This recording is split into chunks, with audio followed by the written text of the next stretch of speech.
All right, everybody, welcome to the Daily Vibe on VTV. I'm your host, Vaughan. Awesome to have you here. Today, I'm going to help you and show you how you can design your life so you can stop living by default.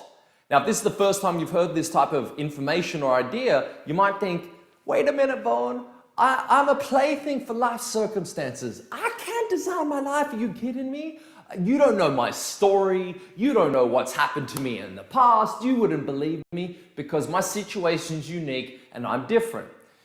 Unfortunately, I'm here to help you realize a few little things. First of all, your situation may not be as unique as you think. Secondly, in the entire course of human history, at least written history for the last 10,000 years, there is not one single problem that has not had a solution for it. Now, here's the interesting thing. Problems can be incredibly complex, right? Like interweaving, interlocking, and it can be so hard in the day-to-day life to see anything but the problems and the stress and the reality of what's happening in your life right now. But the solutions to the problems, well, that's a different story. Solutions are typically easy because you will know already what to do. Most of the time, you already know, like, I need to go here, I need to do that. Like, you know what to do, right? It's like, I'm in debt, so clearly I need to get out of debt. To get out of debt, I need to either get a higher paying job, I need to stop spending more than every cent that I earn, plus then some. I maybe need to stop going to the mall on the weekend. Like, you know these things, yet you still do them. That's the reason for this show. That's the reason I'm in personal development. That's the reason I'm a coach, is because we don't need people to tell us what we're already doing. We need someone to show us why we're not doing the things that we know we should be doing. There is a fundamental difference in that because your life is already run by default. You have programs. You can call them meta programs. You can call them software programs. The way to sort of think about the brain in a way, in a simplistic manner, is it's a motherboard. And the paradigms you operate with are the motherboard. And you might have some schemas and they can be the little circuits. Now, what ends up happening is inside your life, you have a narrative, just like Morgan Freeman narrating the life of penguins, right? You got somebody, hopefully you got a cool voice going on. But most of the time, most of the clients that I've worked with and dealt with, they have an inner dialogue within themselves, a self-narrative and a self-talk that doesn't serve them. Now, it's okay to be a little critical, it's okay to be a little skeptical with anything I'm saying and anything that you go through in life because that's a protective mechanism. So this whole positive thinking thing is actual bullshit. It isn't about just positively thinking, right? What you've got to look to do is understand what's going on inside the mental, right? What's happening inside of you right now. You have a narrative, a story about why your life is the way it is, why it isn't the way it should be. And all the people that have done you wrong, right? The victimhood is an easy mask to wear. It is a very easy hat to just put on and get sympathy. You are screwing your life if that's what you're using as a way to get attention. And unfortunately, most people do this. You only need to look at the Daily Mail or you need to look at most stories that are publicized to see so many people are looking for validation in the wrong areas. And I'm here to empower you that you can run a life by design the way that you want and not by default. Now, what this really means at the end of the day is that you are an architect for the way you get to design your life. And again, if this is the first time you've heard this, you may not believe it because you might have been living by default up until this point. You might have just been doing everything because every single person in your life has been telling you what to do. Go to school, go get an education. You'd be good in this job, so you could get that job. This is where your skill set is, so go out there and get that job. Or go over here, or will you do this? There's a point in your life you've got to reclaim your own personal power in the sense of taking back decisions, making the decisions that serve you. Now, this is not a narcissistic behavior. This is moving in the direction of, I suppose, your own promised land, like where you want to go. So you have to be willing to let go of the old identity that you have, that life is happening to you and not for you. And if you flip that narrative, it changes the game entirely. So let's talk about this for a moment. So I like to think of the new beliefs you want to operate with as being an architect for your life, which means you have a blank canvas in front of you. If you were to look at that canvas, your imagination is the paintbrush. You can put anything down that you want, anything at all. That is the limitless imagination, potential, and power locked up within you to be able to create a life that you want. You start out by writing out what you want. How do you want to live? Where do you want to live? What do you want to earn? What do you want to wear? How do you want to walk, talk, act? Because those are conscious decisions that you can actually make. Now, you probably walk, talk, and act like everybody in your peer group right now. And so you're going to be a reflection of that in the way that you walk, talk, and act. So part of designing your life and not living by default is to start looking at yourself objectively. You start popping out of your own head and looking down at your own life and yourself and judging what you're doing, and look at yourself and go, you know what? My behavior ain't that good. My actions are terrible. Why am I hanging around that person? They're a negative bar humbug, right? Like, they never say anything nice, and anything nice that happens to me, all they do is criticize it, or they do something worse and they try and one-up me. It's like, that's not the people to be around. So if you're around people like that, you are going to live the way that they dictate. So part of living by design is deciding who are the better influences to be around in your life.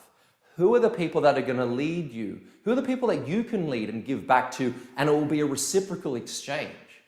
Not everyone is going to have the same mental thinking like this, but it's a much better life to lead. I'm blessed to have a life that I consider extremely well charmed. You know, I get to live a lifestyle that I love. I get to do things that I love in the sense of coaching and leading people. I made a career in professional ballroom dancing when everyone said it could never happen. I don't have to turn up to a job I hate. I don't work in a cubicle. I can do these shows free of choice, or I can just stop doing them altogether.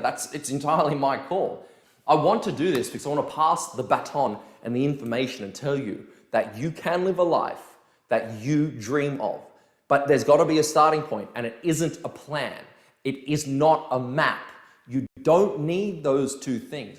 And if you have the personality or the temperament or whatever that, and the analytical mind that must have a plan and a map, maybe that's why things aren't working out for you. But you need to have a strategy. You see, a strategy is far more powerful than a plan written down. And so what are we talking about here? Well, right now you have a strategy to the way that you operate in your life. Your strategy to earn money is to work a job. Your strategy to buy a house would be to save as much as you possibly can and reduce all your expenses, and to then cut everything off except for the money you can save so you can get a house quicker, right? Those are strategies, and they're very simplistic examples, but it gets extremely complicated because everything you do is a strategy geared towards survival and geared towards a positive intent, something to make you feel good, right? Even criminals do something because of a positive intent. And that is what's crazy about a strategy. It's not a good strategy. You don't go rob people if you need money. You get more time in jail than for the money you earn. You could earn the money quicker than what you probably steal from a bank. So here's the thing. We need a strategy, and we need to define a better strategy. It's like, why am I doing what I'm doing and where am I going? Then we need to change the narrative around the strategy, meaning the internal dialogue. Rather than saying to yourself, I can't do this because I haven't done it in the past, you need to change the narrative and say, like, I can actually do this. I have the talent, I have the power, I have the ability. I'm scared, right? But I'm not going to give that voice much power. I'm going to think about the possibility thinking. I'm going to think about what can happen. What would the world be like for me? You might know this as a vision, yeah? But a strategy and the narrative is far more powerful because those are things you can play with on a day-to-day, moment-to-moment basis. You might notice that if your emotional state is up and down all the time, like you're feeling really good, then you're feeling really low, you might need to seek some mental therapy, right, or mental help. But you'll often find that if you start to give power to the voice that's going to serve you and move you in the direction that you want to go, well, life starts to take a sudden turn. And here's what you'll notice. You will start attracting different opportunities. New people will come into your life. Things that you thought previously weren't even accessible to you will open up. Doors will open. People will come and seek you out. Why? Because when you change the inner voice, when you change the inner narrative about why your life is the way it is and how it's now going to be, you set up a different attractive force within you.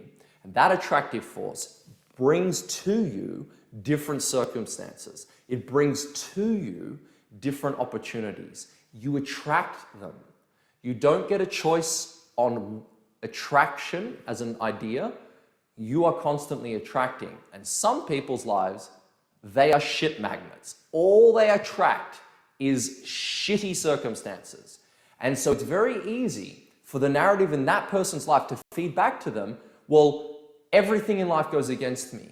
Look at this. Will you look at that? That person ripped me off. That person left me. This is my 6th failed relationship. The government handouts are all I have. I don't have time to get a job. And what happens is life feeds that cycle back to you. It's called a loop. And that loop continually feeds the narrative. So your strategy stays the same. And then you wonder why your results don't change. So the starting point for somebody like that is to get a better strategy by setting up a couple of short-term, easy, achievable goals. So it'd be like, if you're not earning money, go and find a way that you can earn some money. If you don't like to work, then you need to figure out a way to like enjoying work. Like, you've got to change the strategy. If you change the strategy and you then rewrite the narrative of your life, you will create the freedom that you seek.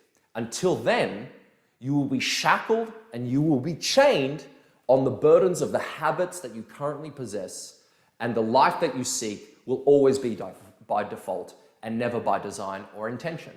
This is Vaughan. I loved sharing this message with you today. Make sure you like and share this with someone you care about. Check out my blog, check out my website for more free training. I hope to see you in a seminar, and I hope to work with you one day. Till then, take care.